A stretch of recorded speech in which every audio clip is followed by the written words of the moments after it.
Olá, pessoal. Bom dia, boa tarde, boa noite. Vamos então para a nossa terceira aula da disciplina de transferência de calor.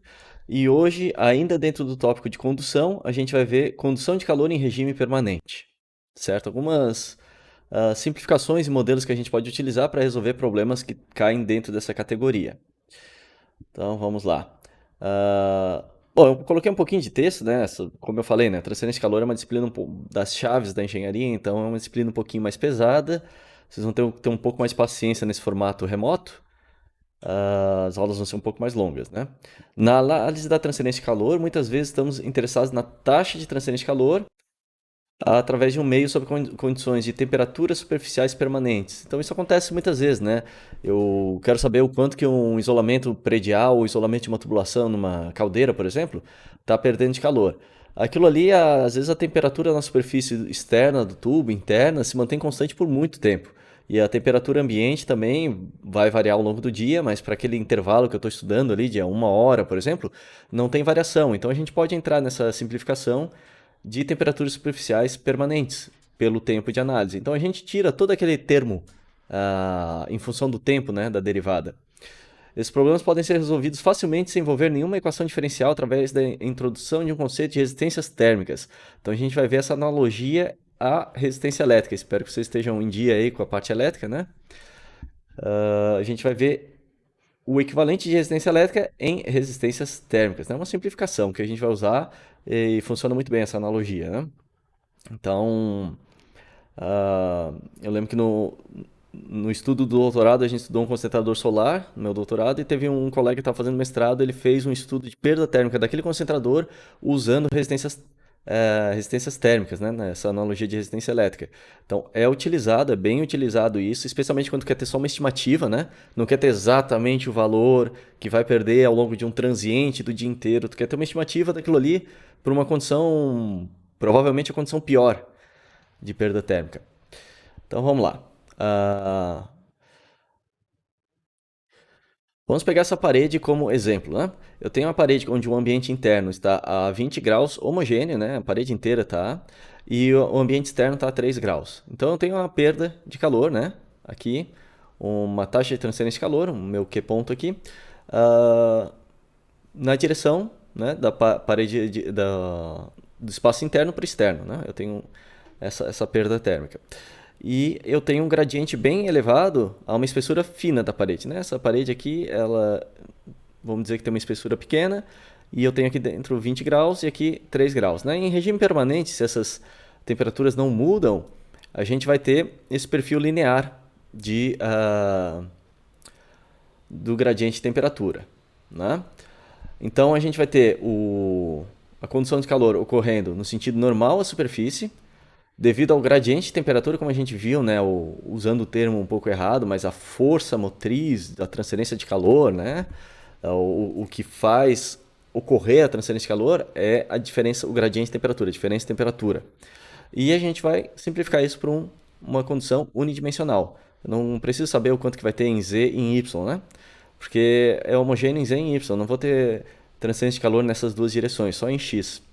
Então eu tenho aqui num balanço de energia, né, a taxa de transferência de calor para dentro da parede, está entrando aqui no 20, menos a taxa de transferência de calor para fora da parede, igual a taxa de variação de energia interna na parede, que é nula aqui no regime permanente, né? A gente vai desconsiderar isso aqui. Então o que eu posso escrever? Eu posso escrever aqui o meu Q ponto que entra menos o Q ponto que sai, igual ao meu DE da parede, né? Estou botando aqui em inglês porque boa parte das equações que eu peguei do livro em inglês, tá? Mas escrevam como vocês quiserem. E pelo tempo. Esse termo, variação da energia interna na parede, né? A taxa, porque é por tempo, é zero. Né? É zero. Na verdade, aqui está pegando a energia total, mas como eu também não tenho potencial gravitacional, nem nenhum outro tipo, seria a energia interna que poderia variar aqui, mas como é regime permanente, é zero. Certo, gente?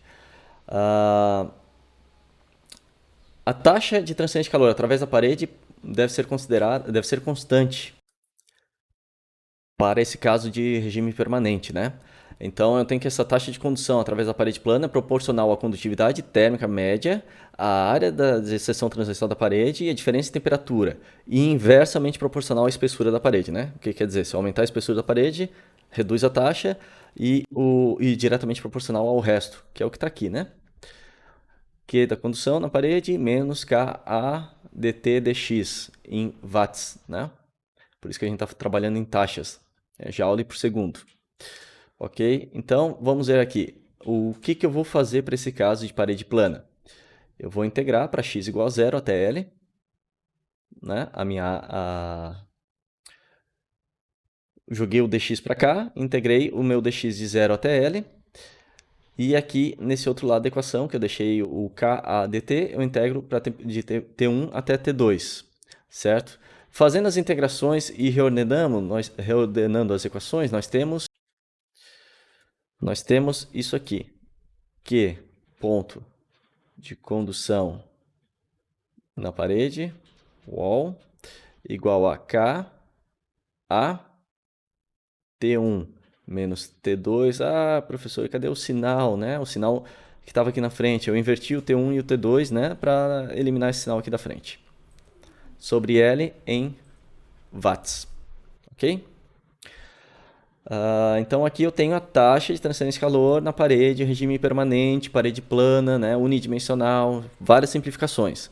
A gente vai caminhar, estamos caminhando para chegar na parte da analogia a resistências elétricas, tá?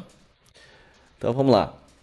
Equação de condução de calor através da parede plana é essa daqui que a gente encontrou, né? Eu posso reordenar ela dessa forma, aonde eu coloquei esse R da parede como L sobre Ka, certo? O L da parede, ele é a resistência térmica da parede contra a condução de calor. Então, é o quanto que está resistindo à condução de calor, né? Ou simplesmente resistência de condução na parede. Depende de geometrias e propriedades termofísicas do meio, né? Por que depende? Geometria depende da área, da espessura e propriedades termofísicas, que é a condutividade térmica, né? Então, a resistência que essa parede tem em conduzir calor, eu estou colocando nesse termo. Resistência térmica da parede, tá? Que vai ser uma analogia à resistência elétrica. Como que fica essa analogia, né? Dessa forma, a taxa de transferência de calor através de uma camada correspondente à corrente elétrica, né? A resistência térmica corresponde à resistência elétrica e a diferença de temperatura à diferença de potencial elétrico, né? Ou de tensão. Então, olhem a analogia. O meu V, a tensão, né? Corresponde à temperatura. A corrente elétrica I corresponde à taxa de transferência de calor. E a resistência térmica que a gente viu, né? Corresponde à resistência elétrica. Qual é a resistência térmica que a gente viu? Aqui no caso de condução, a gente vai ver que tem outras resistências para outros mecanismos de transferência de calor, né? A resistência na parede vai ser L sobre condutividade térmica e a área, certo? E a resistência elétrica, como é que ela fica? L sobre sigma e área, onde isso aqui é a minha condutividade elétrica. Né? Eu troquei a condutividade térmica, que é essa daqui, pela condutividade elétrica. Uma analogia bem simples, bem direta, né? E vai simplificar bastante alguns tipos de problemas de transferência de calor que a gente vai encontrar, certo? Eu também tenho daí a resistência térmica de convecção, né? Então, a taxa de transferência de calor, a resistência térmica de convecção, a gente vai ver aqui, né? O que eu posso usar?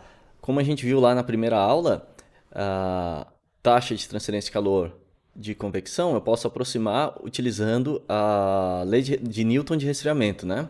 Que vai ser o meu H, área da superfície, temperatura da superfície, menos temperatura do infinito. Como eu comentei naquela primeira aula, esse H aqui é o meu coeficiente de transferência de calor por convecção. Dentro dele tem todas essas particularidades do escoamento do fluido, de como o fluido está interagindo com a superfície, né? Se eu tenho rugosidade ou não, tudo isso está incluído nesse H, de uma forma bem elegante essa equação, né?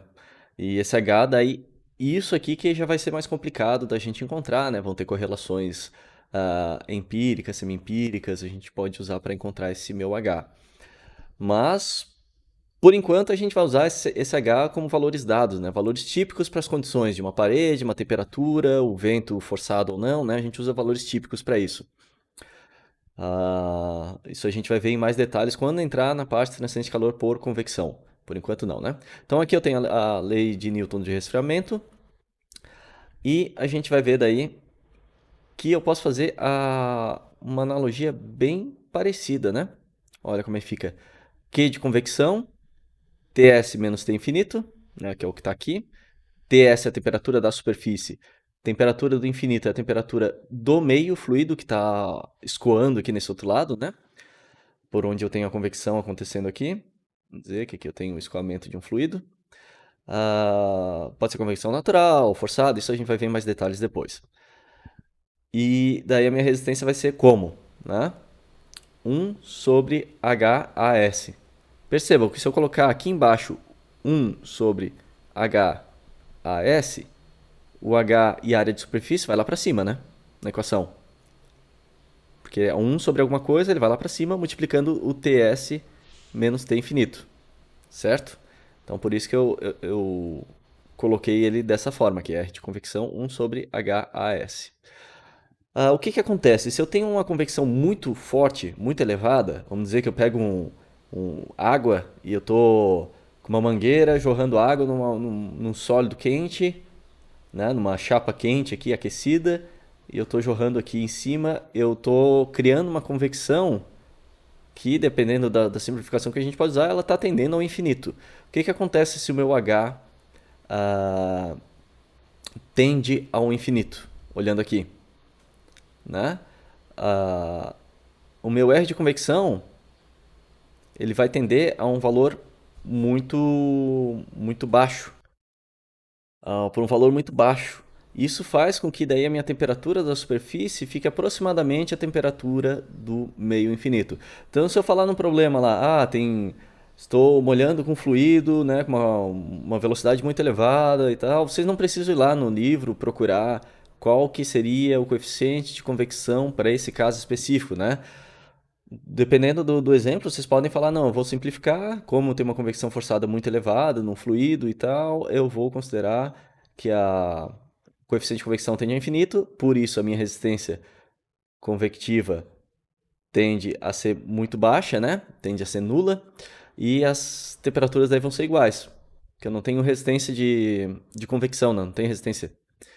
Então, eu vou ter as temperaturas iguais, certo? Quando a parede é cercada por gás, daí eu posso ter os gases como o efeito da radiação ocorrendo, né? Se o gás for um meio não participativo, por exemplo, eu posso ter o meio aquecido, externo aquecido, trocando radiação com a parede do meu sólido. Ou os gases quentes, se for dentro de uma caldeira, né? Os gases quentes, eles vão trocar calor por radiação. Ok? Então eu posso criar uma relação para deixar semelhante, né? Para casos simples aqui. Ah, Aqui é a taxa de transferência de calor por radiação, né? Para um caso específico, a gente vai ver melhor depois na aula de radiação. Ah, Tem emissividade, o sigma, área da superfície, temperatura da superfície na quarta, menos temperatura da vizinhança, né? Do surrounding aqui na quarta. Essas temperaturas, importantíssimo quando eu trabalho com a radiação, elas são em Kelvin, porque eu tenho aqui a quarta potência, né? Então a diferença da quarta potência entre as duas não é a mesma coisa que a diferença direta, assim. Então eu não posso trabalhar aqui em graus Celsius. Façam algum exemplo aí para ver por que dá essa diferença, né? Mas eu não posso. Tenho que trabalhar em Kelvin, justamente porque está elevado aqui a quarta potência. Assim como eu trabalho com uma temperatura sem ser diferença, né? Quando eu vou pegar lá em termodinâmica, a segunda lei, né? Entropia, que eu tenho uma temperatura sozinha, ela também vai ter que ser em Kelvin, tá? Temperatura absoluta. Então eu tenho aqui o H, eu simplifiquei dessa forma, né? Eu substituí alguns termos, coloquei eles dentro de um coeficiente convectivo de radiação, vamos dizer assim, e a área da superfície é a diferença de temperatura. Daí eu consigo simplificar a radiação dessa forma, né? Fica bem parecida com a convecção. Ó, minha resistência à radiação, 1 sobre H rad, área de superfície. Aqui antes como é que estava? 1 sobre H de convecção, área da superfície. Mesma coisa, né? Então a resistência térmica de uma superfície contra a radiação ou a resistência de radiação, isso aqui, né? E o que está dentro desse termo, desse H de radiação? Daí eu posso abrir ele dessa forma. Tá?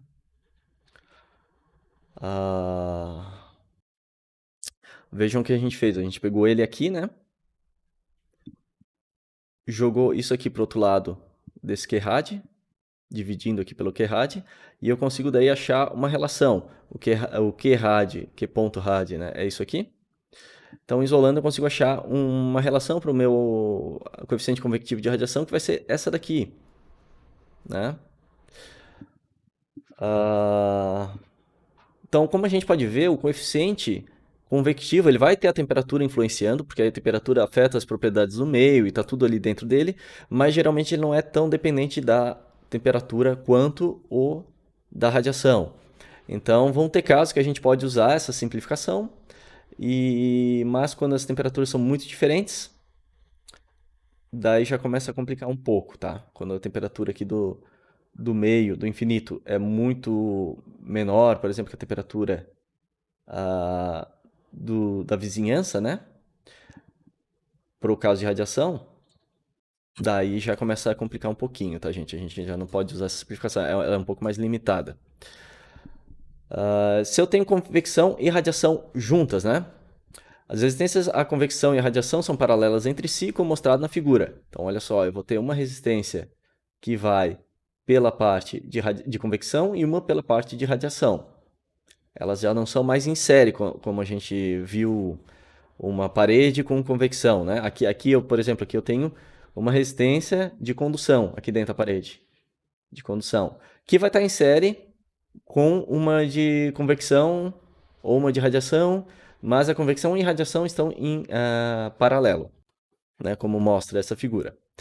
E podem causar algumas complicações na rede de resistências térmicas. Quando a temperatura da vizinhança é aproximadamente a temperatura do infinito, o efeito de radiação pode ser devidamente contabilizado substituindo H na relação de resistência e convecção. Certo? Então eu posso usar quando eles são próximos. Quando são muito distantes, daí a gente não pode usar essa simplificação. Né? Então quando eu tenho aqui a temperatura da vizinhança, ou SIR aqui, né, ou surrounding, como estava em inglês, aproximadamente a temperatura do fluido, eu posso colocar um H combinado, trabalhar como se fosse uma resistência só de convecção, usando o H combinado, que é o H da convecção, mais o H da radiação. Ok? Considerando uma parede plana sujeita à convecção em ambos os lados, eu vou ter daí o Q aqui, né? Eu tenho a taxa de convecção de calor para dentro da parede igual a taxa de condução de calor através da parede igual a taxa de convecção de calor na parede. Aqui é saindo da parede, né? Faltou no texto do livro, faltou o saindo aqui da parede. Então, digamos assim, o que está entrando aqui é a mesma coisa que está sendo conduzido aqui, que é a mesma coisa que está saindo aqui, porque isso aqui está em regime permanente, né? Se não tivesse, a temperatura de alguma das coisas ia estar ou aumentando ou caindo. Mas como está tudo homogêneo, né? A taxa de transferência de calor que está entrando na parede tem que ser a mesma que está andando pela parede, tem que ser a mesma que está saindo pela parede. Então essa é a beleza de trabalhar com regime permanente, certo? Então eu tenho aqui, né, meu Q ponto, taxa de transferência de calor, convecção 1 aqui, condução e convecção 2. Uma igual a outra igual a outra.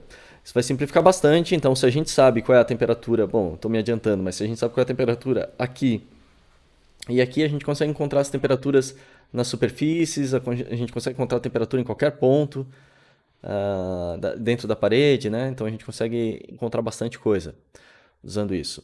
Então vamos pegar essa equação que a gente viu antes e a gente pode reorganizar ela dessa seguinte forma, né? Q ponto igual a T infinito 1 menos T1, que é o que eu peguei daqui,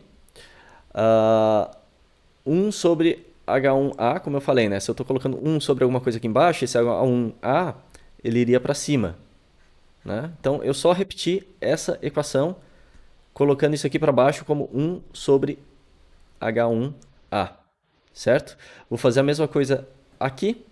O meu Ka vem dividindo aqui, né? É a mesma coisa escrever ele embaixo do L ou aqui em cima, né? Na mesma. E a mesma coisa para cá. Então eu reorganizei de uma forma que eu tenho daí resistência da convecção 1, resistência na parede e resistência térmica da convecção 2, certo? Dessa forma eu tenho que daí o meu calor total, quer dizer, a taxa de transferência de calor, que ela é constante tanto na convecção, quanto na parede, quanto na convecção 2, eu posso escrever ela dessa forma. Eu pego essa temperatura limite aqui e é menos essa temperatura limite aqui e dividido pela resistência total, certo? Eu consigo fazer esta simplificação aqui, essa manipulação da equação, né? Daí eu tenho que a minha resistência total é igual à soma das resistências em série. Resistência da convecção, resistência da parede, resistência da convecção 2. Então, essa daqui seria a minha resistência total. Ok? Isso é bem simples de fazer, se vocês quiserem provar isso, vocês conseguem trabalhar com essas simplificações aqui, né? Tanto que vocês já viram isso acontecer, esse meu Q ponto ser igual às temperaturas dos extremos dividido pela soma das resistências em série, aqui, né, numa disciplina da parte elétrica. Então, I igual a V1 menos V2 sobre as resistências elétricas em série. Aqui é a minha rede térmica, aqui é a minha rede elétrica da analogia. Ok? Então, é bem tranquilo quando eu estou trabalhando assim em resistências em série, é bem tranquilo trabalhar dessa forma, né? Uma vez que a taxa de calor está calculada, a equação abaixo pode ser usada para determinar as diferentes temperaturas intermediárias. Então, como a minha taxa de transferência de calor é a mesma para convecção 1, para condução na parede, convecção 2, eu consigo achar ela, por exemplo, usando as temperaturas extremas, né? O infinito 1 e infinito 2. E as propriedades e área e geometria da parede, né? E coeficiente convectivo 1 e 2, eu consigo achar isso usando essa equação aqui de cima. Aqui, né?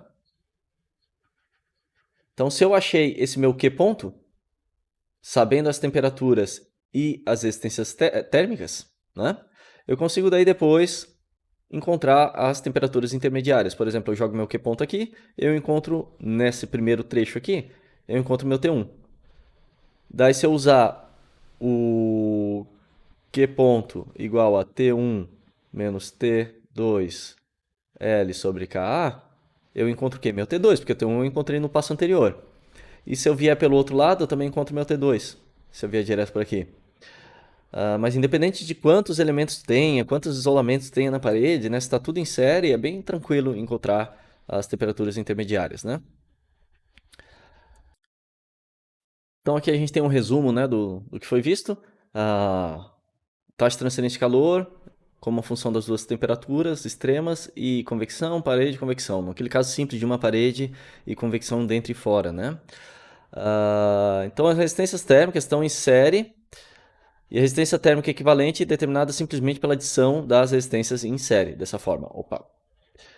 Ok?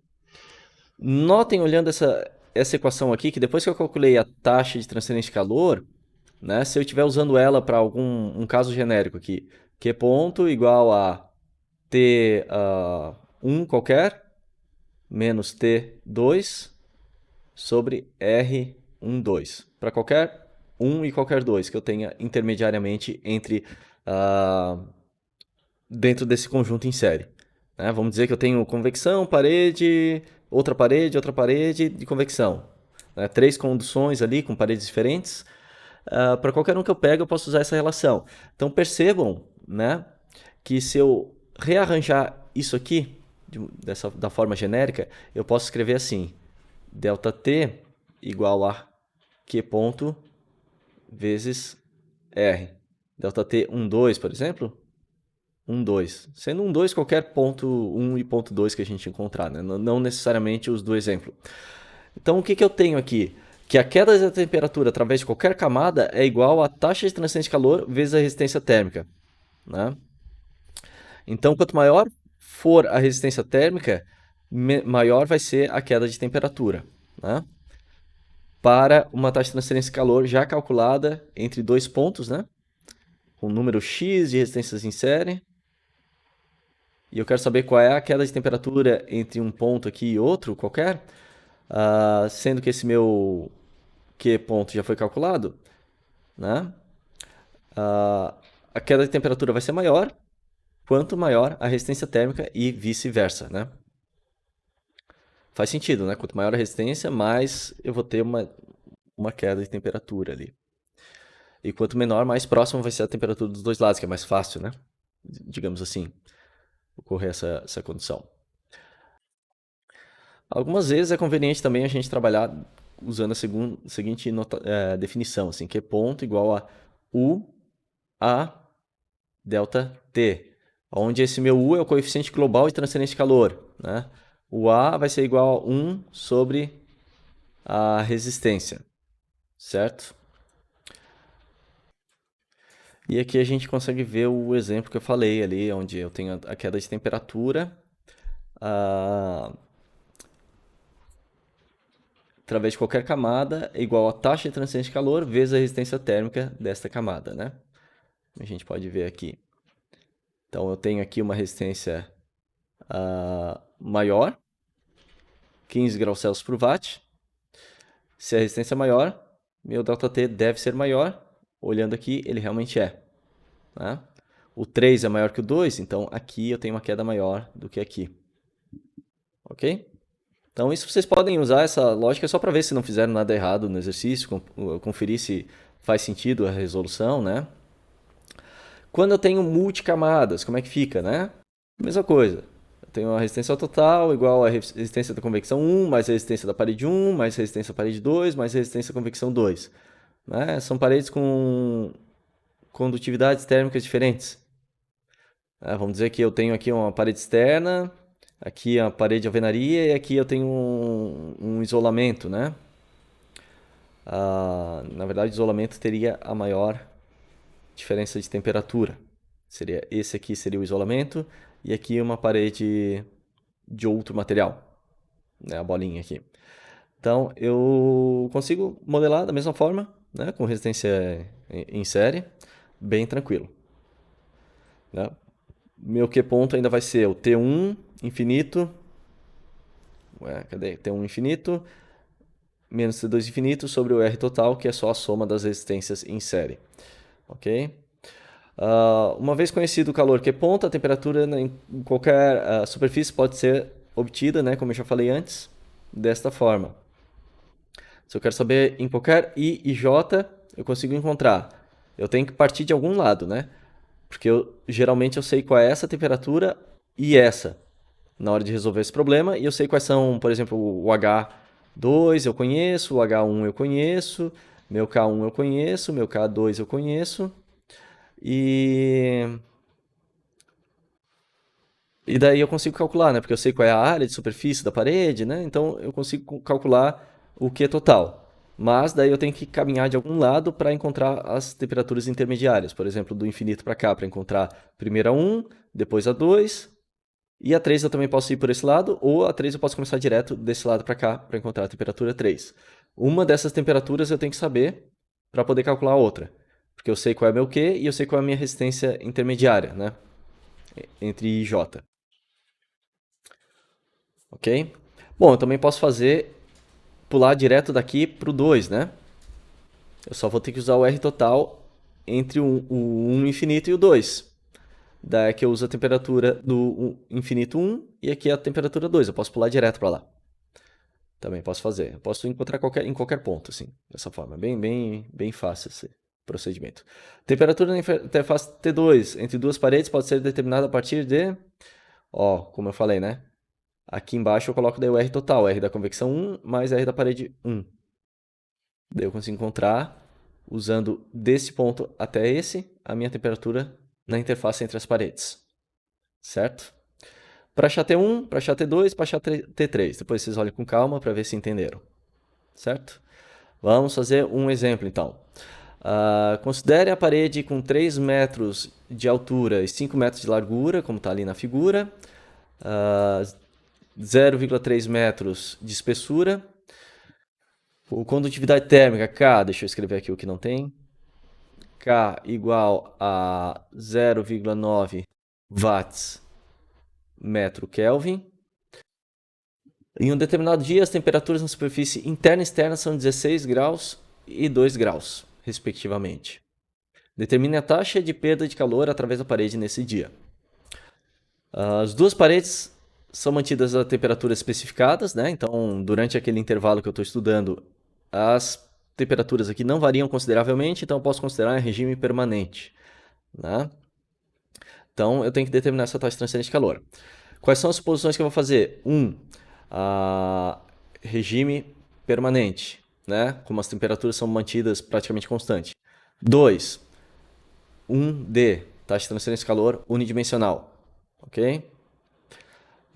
E 3, a condutividade térmica é constante, porque ela pode mudar com a temperatura, né? Mas vamos dizer que a condutividade térmica nesse ponto aqui de 16 graus é praticamente a mesma da de 2, então a gente considera constante, né? Ok? Então vamos fazer a análise aqui. Observando a transferência de calor através da parede, condução, eu vou obter minha área, que vai ser qual? 3 metros vezes 5 metros, que é igual a 15 metros quadrados de área. Né? A taxa de transferência de calor em regime permanente através da parede pode ser obtida daquela equação que a gente viu. Q ponto igual a K a T1 menos T2 sobre L. Né? Porque eu já sei quais são as temperaturas. Olha só, não estou nem perguntando qual é a convecção interna, convecção externa, né? E a minha condição de contorno aqui foi de temperatura prescrita nas duas paredes. Então eu não preciso me preocupar com a convecção. Eu já sei quais são as temperaturas, eu já medi elas. Então eu vou usar isso aqui, que eu poderia também usar o T1 menos T2 sobre a resistência da parede, né? Dá na mesma. Isso aqui vai me dar quanto?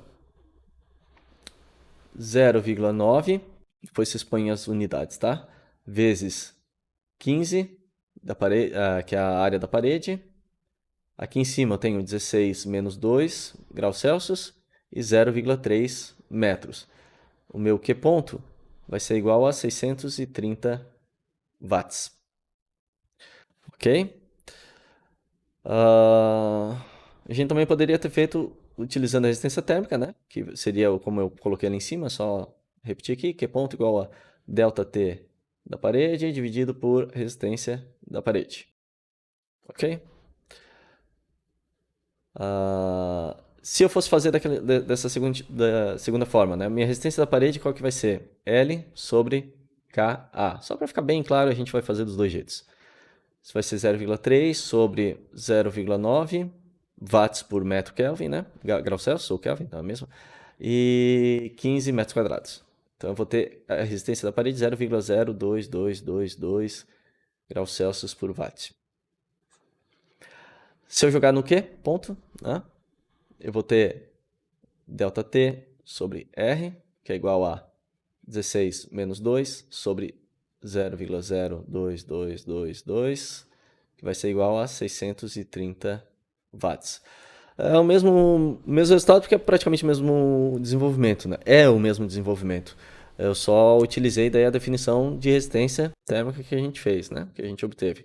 Então eu tenho, né, que o meu Q ponto, ele vai ser uma função da temperatura T1, que seria aqui, T1, T2 e resistência da parede. Né? Bem tranquilo isso, gente. Vamos fazer um exemplo 2 da perda de calor através de uma janela painel de vidro duplo. Né? Aqui eu tenho ar, mas pessoal, esse ar tá estático aqui, a gente está considerando ele estático, então eu vou ter só condução dentro do ar, tá? Considere uma janela de painel de vidro duplo de 0,8 metros de... Vamos colocar aqui 0,8 metros de altura, 1,5 metros de largura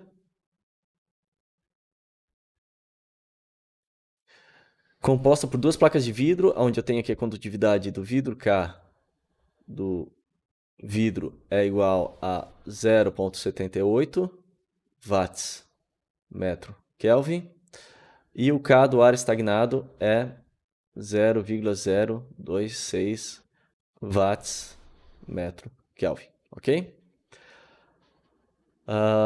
Separadas por um espaço de 10 milímetros de ar, né? Determine a taxa de transferência de calor através dessa janela de painel duplo e a temperatura de sua superfície interna num dia em que a sala está a 20 graus e o exterior está a menos 10. Né? Essas paredes de vidro duplo, as janelas de vidro duplo são usadas em lugar que é muito frio, para reduzir bastante a taxa de transferência de calor. Né? Façam esse mesmo exemplo depois para... Bom, isso é uma boa, né? Quem quiser ir um pontinho extra na lista para eu ver que vocês estão assistindo realmente os vídeos, eu não vou nem pedir na lista, mas vocês podem entregar na segunda lista, na próxima lista que eu pedir, esse mesmo exemplo, considerando 20 e menos 10 e uma parede só de vidro. Tá? Sem o ar e sem a outra parede. Então, um caso bem simples, né? Convecção, uma parede de vidro, convecção, menos 10 aqui e 20 aqui. Ok? Então, quem está assistindo e for fazer isso aqui, joga lá na lista, é um extra, para eu saber quem está acompanhando. Determina a taxa de transferência de calor, ok. Eu tenho a convecção, como eu falei, né? Esses dados têm que ser dados. Convecção interna, 10 watts metro quadrado Kelvin. E convecção externa, 40 watts metro quadrado Kelvin. Vocês vão ver a diferença que faz essa parede de vidro duplo e simples no quanto que eu vou ter que aumentar, né, em potência do meu aquecedor interno da casa. O H2 está dizendo que inclui aqui os efeitos de radiação também. Ok? Então, solução. Vamos lá. Determinar a taxa de transferência de calor. O exemplo é idêntico ao anterior, né, que a gente viu, só porque daí a gente tem uma espessura dividida, né, com esse espaço vazio. O vidro do anterior era 8 milímetros, aqui são 2 de 4. Né? A área vai ser 0,8. Eu acho que esse anterior que eu estou falando não foi feito aqui. O anterior no livro, o anterior é esse. 0,5 metros vai dar 1,2 metros quadrados de área. E as resistências individuais a gente vai calcular aqui, né? Só ver. Aqui. Vamos lá. A resistência I vai ser a resistência de convecção 1, que vai ser igual a 1 sobre H1A, que vai ser igual a 0. Depois, eu não vou botar os valores, mas é 1 dividido por 10 watts por metro quadrado Kelvin, vezes 1,2 metros quadrados. 0,08333 graus Celsius por watt. A resistência 1, que é igual a resistência 3, que é igual a resistência do vidro, né, da condução do vidro, é igual a L1 ou 3, né, K1 ou 3, que é a mesma coisa, e área. Isso aqui vai me dar 0,00427 graus Celsius por watt. A resistência 2, que é a resistência do ar, aqui o I é de interno, na convecção interna. Resistência do ar vai ser L2 sobre K2, área, vai ser 0,3205 graus Celsius por watt. E a resistência 0 igual à resistência da convecção 2, que é igual a 1 sobre H2, área. Se quiserem pausar o vídeo, resolver isso aqui e depois acompanhar, né, fica à vontade, gente. É até uma boa prática para os exercícios vocês fazerem isso. Igual a 0,02083 graus Celsius por watt. Ok? Observando que as resistências estão em série, né? Eu vou ter que a minha resistência total aqui. Opa. Não pegou a caneta. Minha resistência total vai ser igual a resistência convecção 1 mais resistência do vidro 1 mais resistência do ar mais resistência do vidro 2, que são iguais, né? Mais resistência da convecção 2. Minha resistência total vai ser igual a 0,4332 graus Celsius por watt. Cuidem sempre das unidades, gente, para ver se vocês estão fazendo certo, né? Então, meu Q vai ser temperatura do infinito 1, que é a temperatura lá de dentro do quarto, né? Menos temperatura da rua, infinito 2, dividido pela resistência total, vai ser igual a 20 menos 10 dividido por 0,4332. Isso vai me dar 69,2 watts. Né? Façam um exemplo com uma parede só de vidro e vejam quanto que dá a mais. Ok? A temperatura na superfície interna da janela vai ser como? T1 igual a T infinito 1 menos Q ponto R convecção 1. Qual a temperatura que eu estou pegando usando essa fórmula, né, gente? Eu estou usando esta daqui, essa equação, nessa parte aqui. Ó. Então, eu estou encontrando essa temperatura, né? Eu só isolei as temperaturas, eu só separei meu ΔT e joguei tudo para um lado, para encontrar o meu T1. Então, eu vou encontrar aqui a temperatura na superfície interna da parede, vai ser 14,2 graus Celsius. Vejam daí também o que eu vou pedir para vocês fazerem, daquele caso simples. Qual é o meu Q ponto e qual é o meu T1 para o caso de uma parede simples. Para as mesmas condições, parede de 4 milímetros só. Ok?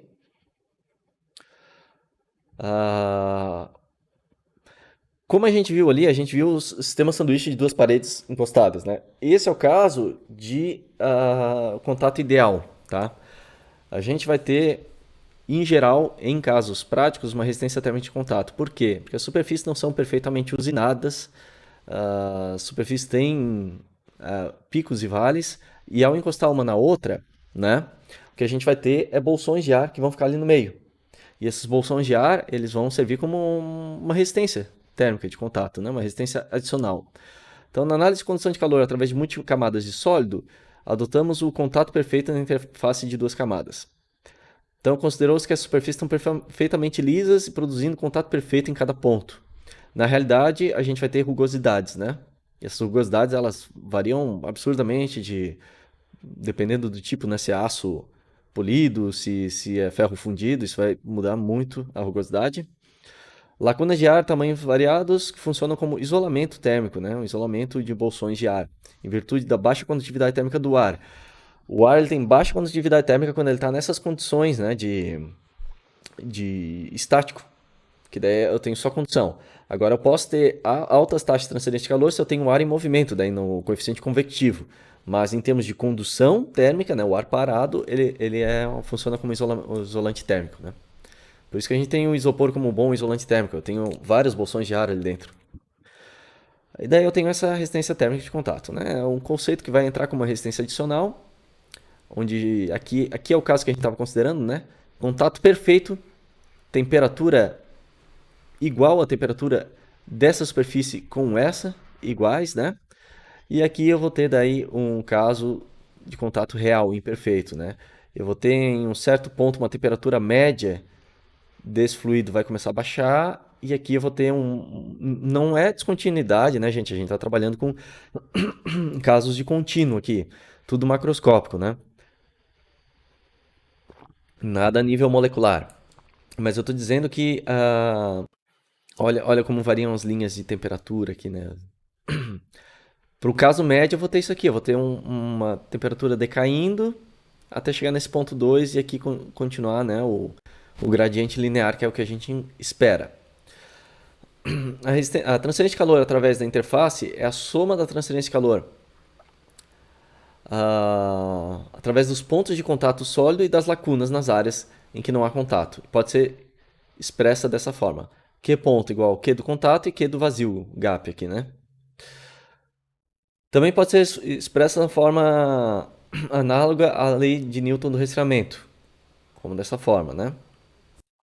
Onde A é a área aparente da interface, ΔT é a variação de temperatura ali na interface, e a quantidade Hc é chamada de condutância térmica de contato. Então a gente, né, transformou aquilo nisso aqui. Daí a resistência térmica de contato associada ela vai ser dessa forma, ok? ΔT da interface sobre QA. Percebam que aqui na resistência térmica de contato a unidade é diferente, né? Eu tenho um metro quadrado, tanto que faltou um A aqui embaixo, né? Era um pouco diferente da outra que a gente encontrou. O que eu posso fazer para minimizar a resistência térmica de contato? Depois a gente vai ver, acho que vou botar na lista para vocês resolverem um caso com resistência térmica de contato. Aplicação de um líquido termicamente condutor, uma pasta térmica, antes de encostar os dois elementos, né? O que eu faço quando eu quero instalar um processador novo no computador, né? Eu passo uma pasta térmica embaixo para ter um contato perfeito ali, né? Não encontrar só metal com metal, que daí eu vou ter uma resistência térmica de contato ruim, né? Assim eu minimizo ela. Substituição do ar na interface por um melhor condutor, como hélio ou hidrogênio. Aqui eu tenho a condutância de contato para ar, hélio, hidrogênio, óleo de silicone ou glicerina, né? Olha só. O ar é bem péssimo, né? Ele tem uma baixa condutância ou uma alta resistência, ok? Minimização também, eu posso colocar uma folha metálica macia, daí quando eu esmago ela, né, ela vai entrar nessas interfaces, vai diminuir bastante a resistência, né? Depois vocês dão uma olhada com calma no gráfico.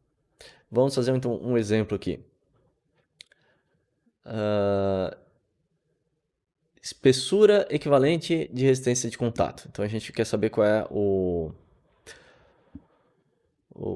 deixa eu ver o que é. A condutância térmica de contato na interface das duas placas de alumínio de 1 cm de espessura é 11.000 watts por metro quadrado Kelvin.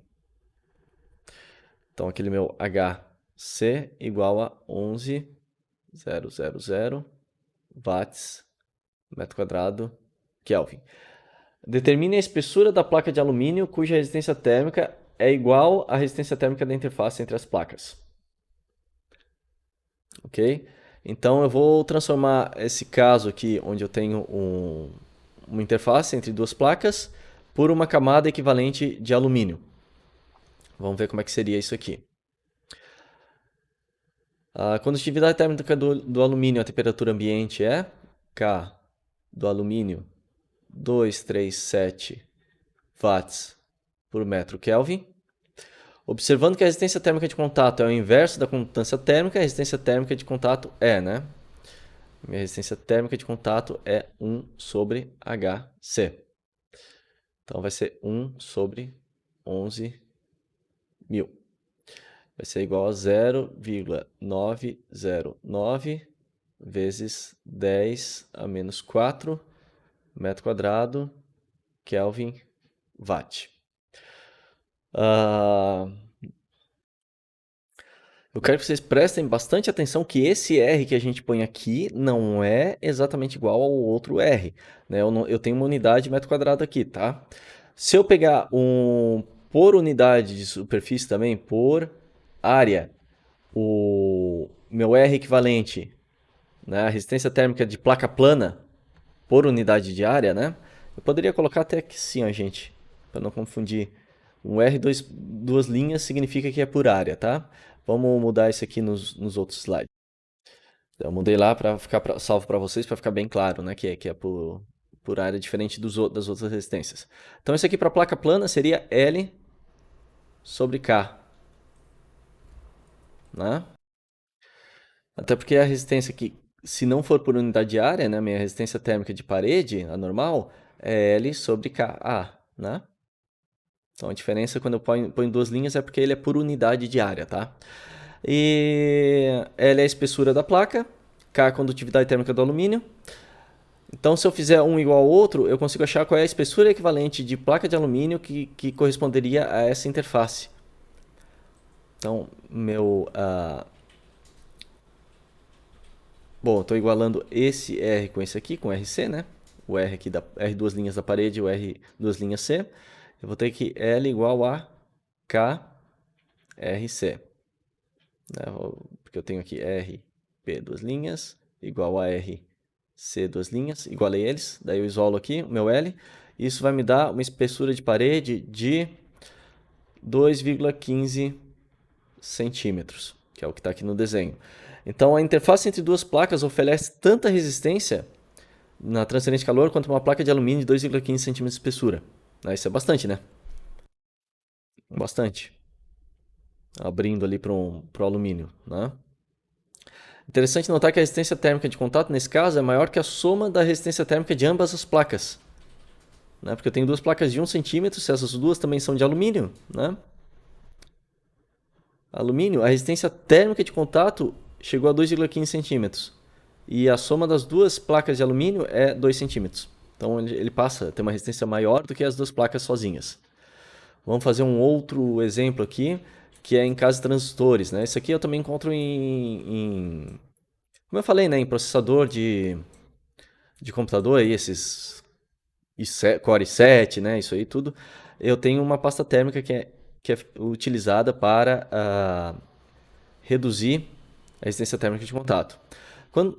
Quatro transistores de potência idênticos com invólucro de alumínio estão fixados em um lado de uma placa de cobre quadrada, placa de cobre que tem a condutividade do cobre igual a 386 watts por metro Kelvin, de 20 centímetros por 20 centímetros e 1 centímetro de espessura, por parafusos que exercem uma pressão média de 6 megapascal. A área de base de cada transistor é 8. A área de base 8 centímetros quadrados. E cada transistor é colocado no centro de um quadrante de 10 por 10, né? Quadrante aqui de 10 por 10. A rugosidade da interface é estimada como deixa eu ver que eu me perdi aqui. A rugosidade é estimada como 1,5 micrômetros. Todos os transistores estão cobertos com uma camada de plexiglass, né, que é um mau condutor de calor. Portanto, todo calor gerado na junção do transistor deve ser dissipado para o ambiente a 20 graus Celsius através da superfície traseira da placa. Então deve dissipar todo para cá, porque essa cobertura de acrílico é péssimo condutor, né? É um bom isolante. Então é como se tivesse isolamento perfeito aqui. Coeficiente de transferência de calor combinado por convecção e radiação na superfície traseira, né? O H combinado, convecção e radiação, é de 25 watts por metro quadrado Kelvin. Convecção e radiação, tá? Combinado. Considerando a temperatura do transistor, não deve exceder, né, a temperatura máxima é 70 graus Celsius. Determine a potência máxima que cada transistor pode dissipar com segurança e o salto de temperatura na interface devido ao invólucro ali da placa, né? Então eles são idênticos e a gente vai botar com a temperatura deles de 70, né? Então tem algumas suposições que a gente vai fazer. Regime permanente. A transferência de calor pode ser 1D, aproximado como unidimensional, né? A mesma que a gente viu.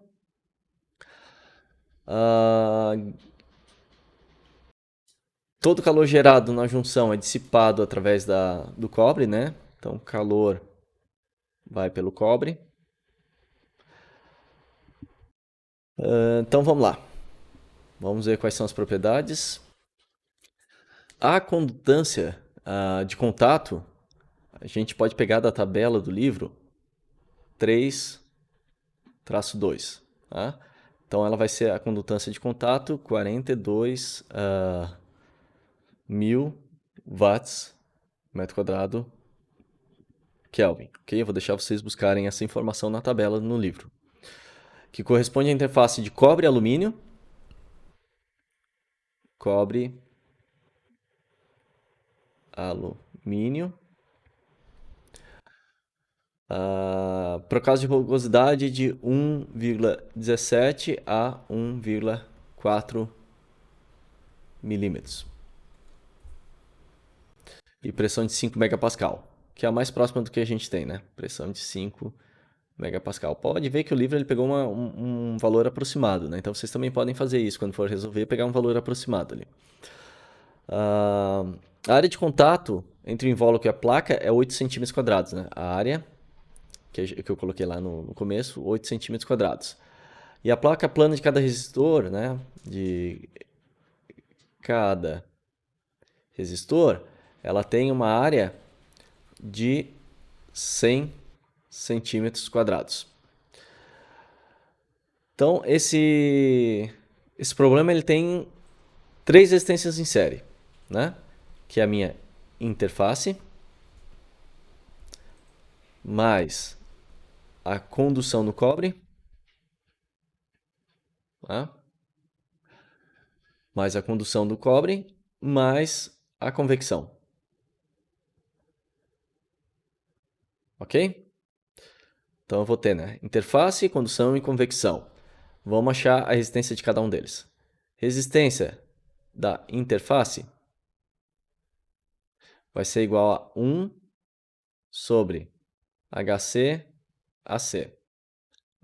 Aqui eu já não estou trabalhando com duas linhas, né? Que eu já tenho a área. Então, se eu já tenho a área, eu coloco aqui e tiro as duas linhas. Trabalho já com o direto.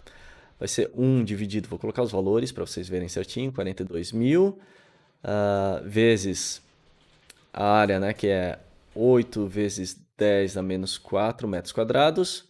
Isso vai me dar 0,030 graus Celsius por watt. Resistência da chapa, né, na parede ali, do cobre, é L sobre Ka, que vai ser igual a 0,01 dividido pelo 386 vezes 0,01 metro quadrado, né? Que é os 100 centímetros quadrados. Isso vai me dar 0,0026 graus Celsius por watt. E a resistência de convecção vai ser igual a 1 sobre aquela coeficiente convectivo combinado vezes a área, que é igual a 1 sobre 25 vezes 0,01, é a mesma área, né? Só essa área aqui que é menor. Então, assim, vocês poderiam falar, mas se o transistor ele tem uma área menor do que a daquela chapa, como é que eu estou considerando tudo isso unidimensional? É que eu estou considerando que a condutividade térmica do cobre é tão elevada que eu aquecendo essa parte aqui, ele vai aquecer praticamente toda a superfície por igual, assim, né? É uma simplificação, para conseguir trabalhar isso de forma 1D, tá? Isso aqui vai me dar 4,0 graus Celsius por watt. Daí eu tenho então que a minha resistência térmica total vai ser igual a 4,0326 graus Celsius por watt, né? Opa, faltou espaço aqui. A resistência térmica da placa de cobre é muito pequena e pode ser ignorada por completo, né? Olha só, essa daqui é muito pequena. Ele conduz muito rápido. Então essa aproximação aqui, ó, é coerente. É como se não tivesse placa de cobre ali, como se estivesse, né, trabalhando direto ali. Então a taxa de transferência de calor, mas já que a gente calculou aqui, vamos usar, né? Então meu Q ponto vai ser igual a ΔT sobre R total. Meu ΔT aqui vai ser, deixa eu separar isso aqui, ficou bem curto o meu espaço aqui, né? Meu ΔT vai ser o quê? 70 menos 20, que é a temperatura máxima que ele chega e a temperatura do ambiente externo. dividido pelo R total, que eu calculei ali. Isso vai me dar um Q ponto de 12,4 watts. Ok? Então eu não posso trabalhar com esse transistor a mais que 12,4 watts, senão ele vai sobreaquecer e vai, né, para essa condição de 20 graus fora, sobreaquecer e vai parar de funcionar. O ΔT da interface, mesma coisa que a gente fez no outro exercício, Q ponto, R, resistência da interface. Isso vai me dar um ΔT de 0,37 graus Celsius. Não é muito grande, né? Não é muito grande. Vamos então para o próximo tópico, eu acho que esse é o último aqui, redes generalizadas de resistência térmica. Então eu também posso fazer, assim como eu tenho uma analogia de rede em série, eu posso usar em paralelo. Né? Então, por exemplo, esse caso onde eu tenho a condução nessa direção com dois elementos diferentes, né? Não em série, mas em paralelo. Esses casos geralmente são bidimensionais ou mesmo tridimensionais, né? Mas a gente pode aproximar usando 1D. Tem algumas restrições quanto à simplificação que a gente pode fazer para esses exemplos, para 1D, mas em alguns casos a gente pode. Seria parecido com aquele de condução de convecção e radiação, né? Eu coloquei daí em paralelo as resistências. Onde meu Q ponto agora vai ser a soma do Q1 mais Q2. Né? Olhando aqui nessa figura fica fácil de visualizar isso. Então vamos lá. A rede de resistência térmica consiste em duas resistências em paralelo, pode ser representado como nossa figura, que a gente viu. Transferência total de calor é a soma da transferência de calor através de cada camada, né? Para ter uma continuidade ali. Então, meu Q ponto é igual a Q1 mais Q2, que é igual T1 menos T2 vezes R1 mais T1 menos T2 vezes R2, né? Aqui é o Q isoladamente de cada um. Aqui meu Q1, meu Q2. Que eu posso simplificar assim, T1 menos T2 vezes 1 sobre R1 mais 1 sobre R2. Ok?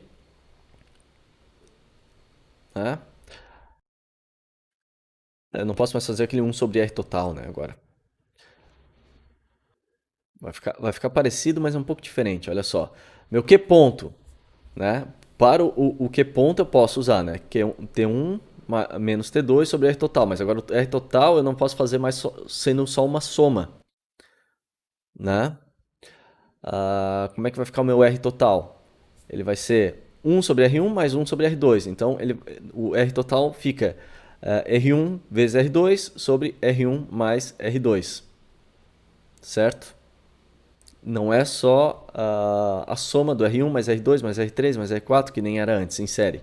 Agora ele tem outra cara, né? Vocês vão lembrar disso da parte de resistências elétricas, provavelmente. Quais são as hipóteses que eu tenho que fazer? Qualquer parede plana normal ao eixo X é isotérmica. Então, o que eu estou dizendo? Que temperatura em toda essa parede aqui, ali em cima eu peguei o isolamento, né? Eu quero dizer aqui, é constante, é T1, constante. Temperatura aqui seria vamos dizer aqui um T3, né? Aqui por dentro. Ou T2, né? Vai confundir um pouco porque tem um número 1, 2, 3 aqui. Mas essa temperatura toda dessa parede é constante, aqui também. E outra simplificação que eu tenho que fazer é que aqui é adiabático para considerar um D. Então, aqui não troca calor. Aqui é adiabático e aqui é isotérmico. Isotérmico. Aqui fora também, iso. T. Ok? Então, para ser um D, né? O transferência de calor tem que ser nessa direção, não pode ocorrer daqui para cá. Deixa eu botar um X para deixar bem claro que não ocorre. Então, o que eu vou ter? Q ponto igual a Q1, T1 menos T infinito sobre R total. Né? Eu tenho aqui um caso de temperatura prescrita. Né? Começa aqui, eu não tenho convecção, e aqui eu tenho convecção. Tá? Então, temperatura prescrita, condução no K2, condução no K1, condução no K3 depois. K1 e K2 estão em paralelo, K3 está em série e convecção externa está em série. Então, o que eu vou ter? É o R total igual a R12 mais R3 mais R convecção, né? O R12 equivalente aqui, como é que ele é? Eu abro ele, o 1, 2, equivalente eu abro ele, que é R1 vezes R2 sobre R1 mais R2, mais R3 mais R convecção. Então, no final, eu somei 3 resistências em série, mas essa resistência em série aqui é uma resistência equivalente de uma resistência em paralela, né? O R12. Ok? O R1 eu calculo assim, o R2, o R3, o R da convecção, né? Bem tradicional ali. Vamos fazer o último exemplo dessa aula, tá? Já está acabando aqui. Uma parede de 3 metros de altura, 5 metros de largura. Deixa eu botar aqui. 3 metros de altura, a 5 metros de largura. Composta de tijolos horizontais, daí tem aqui a condutividade do tijolo K igual a 0,72 watts metro Kelvin. De 16 por 22, tá, já está a dimensão aqui, né? 22, 16.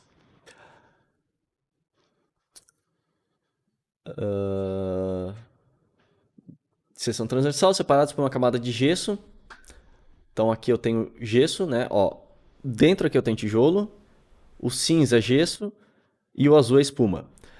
O gesso eu tenho a condutividade dele de K igual a 0,22 watts metro Kelvin. Deixa eu só ver se eu peguei certo do gesso. Porque ele tem 3 centímetros de espessura, mas aqui, né? Aqui é 3 centímetros. Pega 1,5 mais 1,5. Tenho mais uma espuma também, que daí eu vou ter o K da espuma como 0,026 watts metro Kelvin na interface interna da parede. As temperaturas interna e externa são 20 graus aqui e menos 10 graus aqui fora, né? A espuma está na interface interna da parede, tá? É isso mesmo.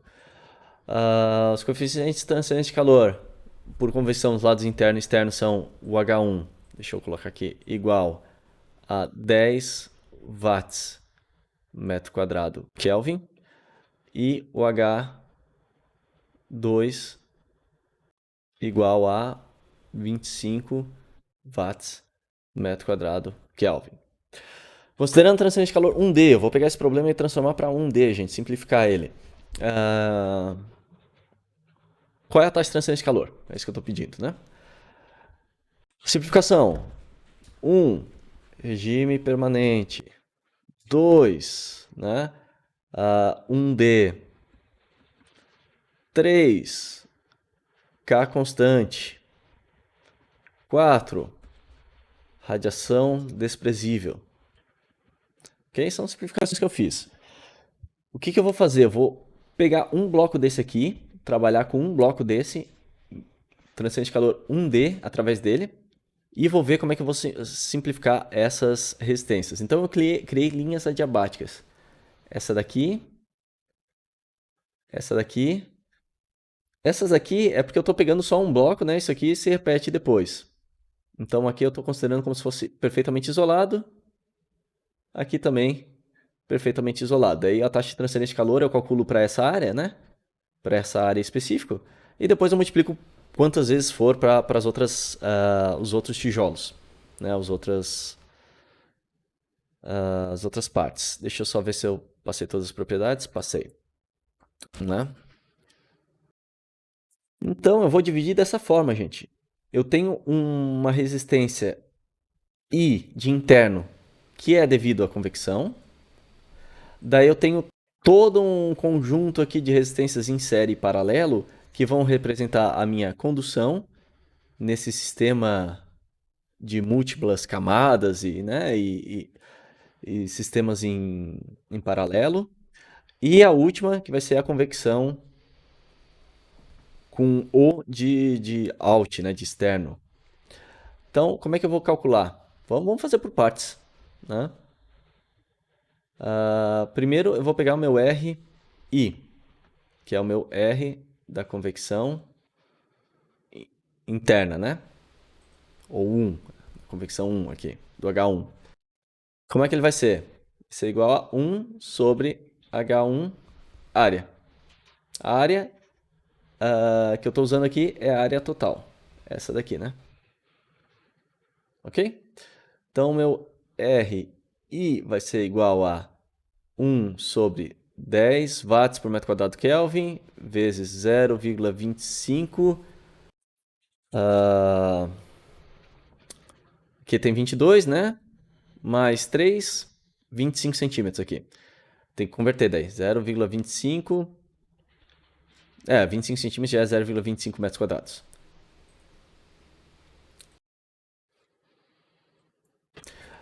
Não, 0,25 nessa dimensão, metros, né? Daí vezes 1 metro. Vamos dizer que a profundidade aqui é 1 metro, né? Depois a gente vai multiplicar isso para pegar o total, tá? Até porque a gente está pegando só uma porção da parede, tá, gente? A gente está pegando, olhando de frente aqui, teria uma parede inteira. A gente está pegando só um bloquinho que tem esse tijolo de profundidade aqui 1 metro e aqui essa altura de... cadê? 0,25, né? Não, 0,25. A gente está pegando só isso aqui. Daí depois a gente vai ampliar para ver a transferência de calor na parede inteira, tá? Aí fica mais fácil, eu multiplico só por 1 aqui. Isso vai me dar igual a 0,40 graus Celsius por watts. O R1, né? O que eu vou chamar de R1 aqui? Deixa eu só ver uma coisa, pessoal. Acho que ele está resolvendo, na verdade, usando esse sistema aqui. Os dois sistemas vão gerar algum resultado, né? São simplificações diferentes. Então, nesse sistema aqui, eu estou pegando uma condução 1, a convecção, né? A condução 1 seria a da espuma, a 2 seria dessa parcela de gesso, né? Aqui, ó. Essa daqui seria 2, essa daqui seria 1. Aí vai ser a de convecção. Daí eu separei esse trecho aqui, né? Eu peguei aqui. Aqui são as adiabáticas. E aqui assim são as isotermas. Tá? É um pouco diferente desse. Dá para fazer pelos dois, você só tem que indicar o que usaram de simplificação. Mas os dois jeitos dá para fazer. Então vamos fazer por esse aqui, né? Vamos ignorar esse desenho aqui por enquanto.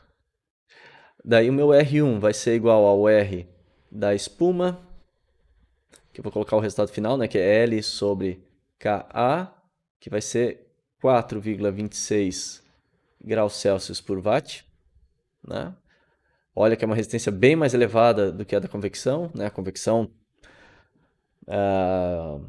só ela geraria uma taxa de transferência de calor maior, né? A espuma ela isola bem, então tem uma resistência bem alta. Meu R2 vai ser igual a o R6, né? Que o R6 também aqui é o do gesso. Esse aqui é o 6 e esse aqui é o 2, tá? Daí aqui seria o 3, o 4, o 4 o tijolo e o 5 que ele está considerando é aqui o outro gesso, tá? Eu acabei bem poluído, vocês vão ter que assistir com calma aí para entender. Que é igual ao R do gesso. Ok? Isso vai me dar 0,36 graus Celsius por watt. O R3, opa, o R3, que é igual ao R5, daí eu estou pegando esse comprimento aqui, né? É igual ao R do gesso, só porque nessa direção, né? Ele vai ser igual a 48,48 graus Celsius por... Acho que não está mais aparecendo aqui, mas vai ficar daí no slide para vocês. Por watt. Certo? Daí o meu R4 é o do tijolo. é o do tijolo, que vai me dar 1,01 graus Celsius por watt. E meu R0, que é o da convecção, vai ser 0,16 graus Celsius por watt. Eu vou repetir aqui de uma forma um pouco mais limpa, tá? Para vocês verem. Pessoal, agora eu fiz bem mais limpo do que estava naquele outro slide, né? Agora vocês vão conseguir entender melhor o que está acontecendo. Percebam que o 3, o 4 e 5, eles estão em paralelo, né? E vejam aqui, quanto maior a resistência, maior é o ΔT que eu vou ter, né? E maior o isolamento. Então vamos primeiro calcular uma resistência média, pegando o 3, o 4 e o 5, que são essas duas, né? Aqui, o 3 é igual ao 5 e o 4. Olhem só, a do 3 e a do 5, a resistência é muito elevada, 48, né? Muito mais elevado que 1,01. Será que eu não poderia só desconsiderar ela, assim, considerar que é um isolamento perfeito ali e que todo o calor, toda a transferência ocorre aqui pelo R4, né? Ou usar como um equivalente aí, né? Vamos ver se seria muito absurdo isso, né? Qual vai ser a minha resistência média? Como é que eu vou fazer? 1 sobre R médio igual a 1 sobre R3 mais 1 sobre R4 mais 1 sobre R5. Isso vai me dar um R médio de 0,97 graus Celsius por watt. Menor até que essa, né? Por que menor que essa? Por que essa daqui não poderia estar fazendo todo o trabalho, né? É porque essa resistência aqui, média, eu tô levando em consideração como se fosse essa área inteira, né? Pegando o 5 e o 3. Então, toda a taxa de transferência de calor está ocorrendo pela 4, praticamente, pelo tijolo. E é uma área menor do que a área total de 25 centímetros, né? 25 por 1 metro. Então, chega a ser um pouco menor ainda, né? A resistência. Talvez ficou um pouco confuso isso, mas um pouco menor que ela, né? Porque eu tenho um pouco passando pelo 3 e pelo 5, né? Daí acaba diminuindo um pouco do valor total, mas seria bem próximo de eu usar ela, né? O R4 como valor ali, seria bem próximo. Como é que eu vou achar minha resistência total agora? Vai ser igual a RI mais R1 mais R2, aqui não é um ponto, né? Aqui é só para ser um, mais R médio da condição ali naqueles três casos, mais R6 mais RO. Isso aqui vai me dar um R total de 6,87 graus Celsius por watt. Meu Q ponto total vai ser T infinito 1 menos T infinito 2 sobre R total. Isso aqui vai me dar 4,37 watts por uma área de 0,25 metros quadrados. Se eu pegar a área total, né, da parede que foi dado no exemplo lá que eu falei, aqui anterior, né, 3 por 5 metros, isso aqui vai me dar um Q total fazendo uma regrinha de 3, né, de 263 watts. Tá, esse transferência de calor, tá? O resultado aproximado, né? A gente considerou daí a temperatura em qualquer seção transversal normal, a direção x como isotérmica, né? A gente poderia ter feito daquele outro exemplo que eu mostrei antes, na outra figura. E a gente consegue uns resultados satisfatórios, né? Usando isso aqui. Dá para ter uma estimativa de quanto que tem taxa de transferência de calor. Eu vou passar aqui bem rápido por cima da parte de condição de calor em cilindros e esferas, são só outras coordenadas, eu quero que vocês deem uma lida aqui, entendam o que está acontecendo, o que vai mudar vai ser mais a parte de integração da área, como a gente viu, né? A transferência de calor é normal a direção da superfície do tubo e não ocorre nada significativo nas outras direções, né? A parede do tubo, cuja espessura é bastante pequena, separa dois fluidos aqui em trocador de calor, né? Diferentes temperaturas. Então eu tenho um grande gradiente na casca do tubo, na direção radial, ok? As temperaturas do fluido dentro e fora, se a gente considerar elas constantes, eu tenho daí o caso de regime permanente. É muito utilizado isso aqui. Então aqui eu tenho, por exemplo, temperaturas constantes T1 e T2. Eu vou pegar a mesma equação que a gente usou lá para a parede plana, só que agora eu estou integrando na área, né? E a minha área agora é 2πrl.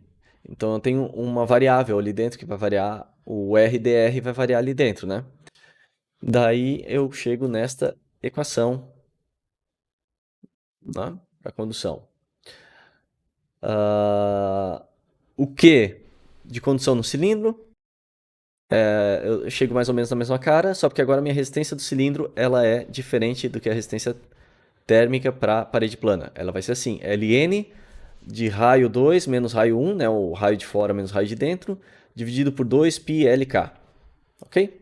Em vez de ser só o... Em vez de ser o L sobre Ka, né? Ok? Em esferas, né? Vou fazer a mesma coisa, só porque agora a minha área da esfera é 4πr². Então, no final, eu chego com a resistência térmica da esfera, esta relação. R2 menos R1 sobre 4πr1 vezes R2 vezes K. Ok? Condução de calor em cilindros e esferas. Eu vou fazer a mesma analogia, olha só a resistência aqui, né? Série. Convecção interna, cilindro, convecção externa, para um caso de cilindro. Então eu vou ter o R total, soma das resistências, só porque eu uso o equivalente a cada resistência. A convecção também eu vou levar em consideração daí o raio, né, do cilindro, a área leva em consideração daí a geometria. E para a esfera, essa é a relação. Tá? Multicamadas, mesma forma, né? Vou ter que levar em consideração.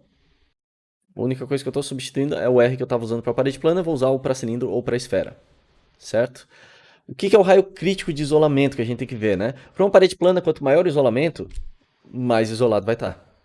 Né?